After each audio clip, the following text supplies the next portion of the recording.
Hello बच्चों। चलिए प्रश्न को समझते हैं। क्षैतिज दिशा में 500 मीटर प्रति सेकंड की चाल से चलती हुई 20 ग्राम द्रव्यमान की एक गोली समतल सतह पर स्थिर रखे हुए 10 किलोग्राम द्रव्यमान के एक गुटके को पार करती हुई बाहर निकल जाती है। गोली 100 मीटर प्रति सेकंड की चाल से बाहर निकलती है तथा विराम अवस्था में आने से पूर्व गुटका समतल सतह पर 20 सेंटीमीटर दूरी तय करता है। गुटके तथा सतह के बीच घर्षण गुणांक ज्ञात करें। हमें गुटके तथा सतह के बीच के घर्षण गुणांक ज्ञात करना है। मुख्य अवधारणा में हम देख सकते हैं कि माना कि इस प्रकार से कोई m1 द्रव्यमान की गेंद है और वह u1 वेग से गतिशील है m2 द्रव्यमान की गेंद की ओर, जो कि इस प्रकार से हैं तथा टक्कर करते हैं। टक्कर के बाद उनका वेग m1 गेंद का वेग v1 तथा m2 गेंद का वेग v2 हो जाता है। तो हम देख सकते हैं कि परिणामी बाह्य बल शून्य है, तो संवेग का संरक्षण हो जाएगा और ये हो जाएगा m1 u1 plus m2 u2 बराबर हो जाएगा m1 v1 plus m2 v2। तथा हम देख सकते हैं कि यदि टक्कर के पहले तथा टक्कर के बाद गतिज ऊर्जा में परिवर्तन शून्य हो, अर्थात डेल्टा के बराबर शून्य हो, अर्थात जितनी गतिज ऊर्जा पहले थी उतनी गतिज ऊर्जा बाद में प्राप्त हो जाए, तो उसे पूर्णतः प्रत्यास्थ टक्कर कहते हैं। पूर्णतः प्रत्यास्थ टक्कर कहते हैं। परंतु यदि गतिज ऊर्जा में परिवर्तन हो जाता है, अर्थात जितनी गतिज ऊर्जा पहले थी उतनी गतिज ऊर्जा बाद में प्राप्त नहीं होती है और वह गतिज ऊर्जा उस टक्कर में हुई विकृति के रूप में संचित हो जाती है, जिससे कि हमें पूर्णतः प्रत्यास्थ टक्कर तथा अप्रत्यास्थ टक्कर तथा पूर्णतः अप्रत्यास्थ टक्कर की 3 स्थितियां प्राप्त होती है। माना कि दूसरी स्थिति में डेल्टा के बराबर शून्य नहीं है और गतिज ऊर्जा में परिवर्तन के इनिशियल ज्यादा है के फाइनल से, अर्थात ये हो जाएगा अप्रत्यास्थ टक्कर। और तीसरी स्थिति में ये हो जाएगा कि डेल्टा के का मान बहुत ज्यादा हो जाएगा, अधिकतम हो जाएगा, और ये हो जाएगा के इनिशियल बहुत ज्यादा हो जाएगा के फाइनल से, अर्थात पूर्णतः अप्रत्यास्थ टक्कर। अप्रत्यास्थ टक्कर। अब चलिए प्रश्न को हल करते हैं। प्रश्न में दिया गया है कि एक गोली है इस प्रकार से, एक गोली है जिसका द्रव्यमान है m बराबर 0.02 किलोग्राम तथा ये u1 बराबर 500 मीटर प्रति सेकंड की चाल से चल रही है। और इस प्रकार से यहाँ पर एक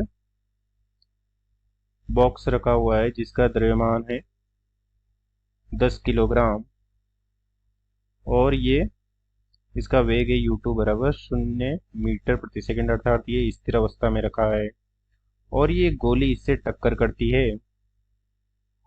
और माना कि ये इसकी प्रारंभिक स्थिति थी और टक्कर के कारण ये बॉक्स प्रारंभिक स्थिति से 20 सेंटीमीटर की दूरी तक खिसक जाता है और इस प्रकार से ये 10 किलोग्राम का बॉक्स है।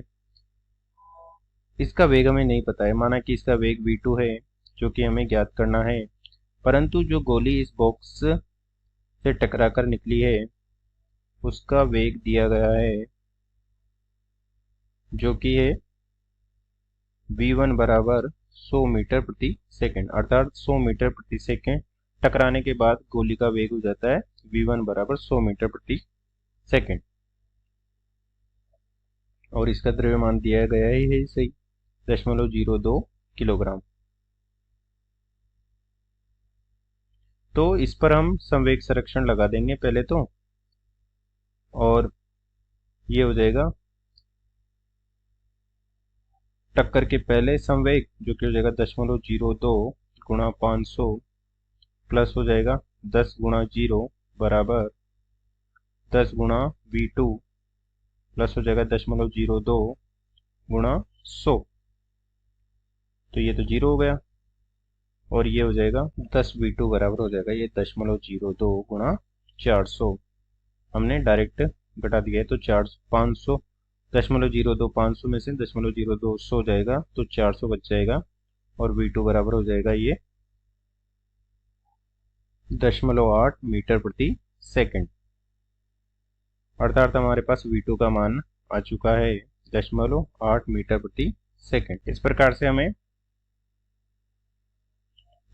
V2 वेग प्राप्त हो चुका है जो कि 10 किलोग्राम के बॉक्स का वेग है। और हम देख सकते हैं कि माना कि यह पहले स्थिति 0 पर था और उससे यह 20 सेंटीमीटर खिसक चुका है इसकी सतह पर और 20 सेंटीमीटर खिसक चुका है। तो हमें बताना है कि इसका घर्षण गुणांक कितना है। तो माना कि इस पर बॉक्स के कारण mg भार है और इस सतह पर और लग रहा घर्षण बल ज्ञात कर लेंगे। तो घर्षण बल हो जाएगा म्यू mg और म्यू यहाँ हो जाएगा घर्षण गुणांक और इस घर्षण बल के कारण किया गया कार्य हो जाएगा W बराबर F गुणा x और यहाँ घर्षण बल आ जाएगा जो कि हो जाएगा म्यू mg और x हो जाएगा यहाँ पर x बराबर देख रहे हैं 20 सेंटीमीटर खिसक चुका है अर्थात 0.2 मीटर और इसमें मान रख देंगे हम। तो ये हो जाएगा म्यू m का मान है 10 और गुरुत्वीय त्वरण का मान 10 और x का मान है 0.2 और ये घर्षण बल के द्वारा किया गया कार्य है या घर्षण बल के कारण घर्षण बल के विरुद्ध किया गया कार्य है। और ये घर्षण बल के विरुद्ध किए गए कार्य करने के लिए ऊर्जा हमें कहाँ से प्राप्त हुई। तो हम देख सकते हैं कि जो 10 किलोग्राम द्रव्यमान का बॉक्स जो कि स्थिर अवस्था में था अर्थात उसमें कोई गतिज ऊर्जा नहीं थी वो उसमें गतिज ऊर्जा आ गई है और वह V2 बराबर 0.8 मीटर प्रति सेकंड के वेग से गति करने लग गया है। तो जो गतिज ऊर्जा में जो परिवर्तन हुआ है उससे ही हमें ऊर्जा प्राप्त होगी जिसे हम लिख सकते हैं कि तो ये किए गए कार्य के लिए हमें ऊर्जा प्राप्त होगी 10 किलोग्राम के बॉक्स की गतिज ऊर्जा में परिवर्तन से अर्थात उसकी ऊर्जा में जो परिवर्तन हुआ है उसी से हमें ऊर्जा प्राप्त होगी जिससे कि हम घर्षण बल के विरुद्ध कार्य कर पाएंगे। तो ये हो जाएगी K final minus K initial और यही हो जाएगा किए गए कार्य के बराबर। तो K फाइनल का मान हो जाएगा 1/2 m V2 की घात 2 और K इनिशियल हो जाएगा 0 क्योंकि वेग 0 है और किया गया कार्य हो जाएगा म्यू गुणा 10 गुणा 10 गुणा 0.2 और ये हो जाएगा